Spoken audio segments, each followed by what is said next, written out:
Hey, my friends! In tonight's bedtime story, we're going to read Moses Was Born and Called. The stories of Moses in the Bible are my absolute favorite, and so, guys, I'm so excited. Years after Joseph brought his family to Egypt, Joseph died. His family stayed in Egypt. The people in the family were known as Israelites because they came from the family of Israel, or Jacob. A new Pharaoh came to rule, and he was afraid of the Israelites, also called Hebrews. The family had grown so big. What if they joined Egypt's enemies and fought against the king? Pharaoh tried to make the Israelites weak. He made them slaves and gave them very hard work to do, but their families kept growing. Kill all the baby boys, Pharaoh said. But the Hebrew midwives who helped with the births did not do what Pharaoh said. Throw every Hebrew baby boy into the Nile River, Pharaoh commanded.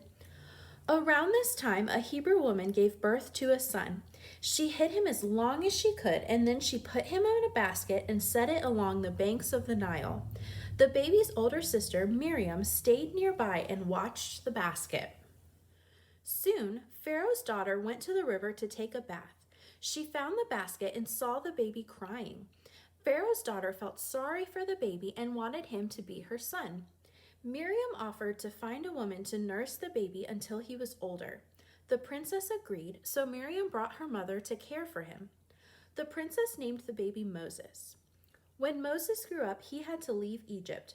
Moses worked as a shepherd for many years. The Israelite people in Egypt were still miserable, and they cried out to God. God heard them, and he planned to send Moses to help them. One day, Moses saw a burning bush. The bush was not burning up. Suddenly, God called from the bush, "Moses, Moses!" Moses replied, "Here I am." God told Moses to take off his sandals. Then God said, "I have seen how my people are suffering. I want you to lead them out of Egypt to a good land I have for them." Moses wondered if the Israelites even remembered God. "What if they ask for your name? What should I tell them?" "I am who I am," God said.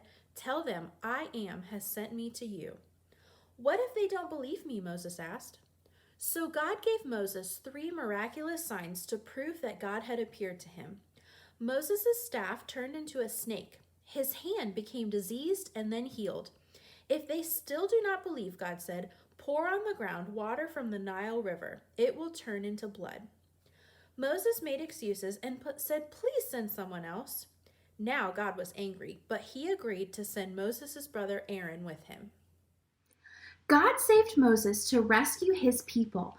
The calling of Moses points to a greater calling and rescue, the call of Jesus to come to earth and save God's people from sin. Moses and Jesus both obeyed God's commands in order to carry out his plan of salvation. Moses delivers God's people from physical captivity, and Jesus delivers God's people from captivity to sin. All right, guys, thanks for joining us for our bedtime story tonight. Good night. I love you.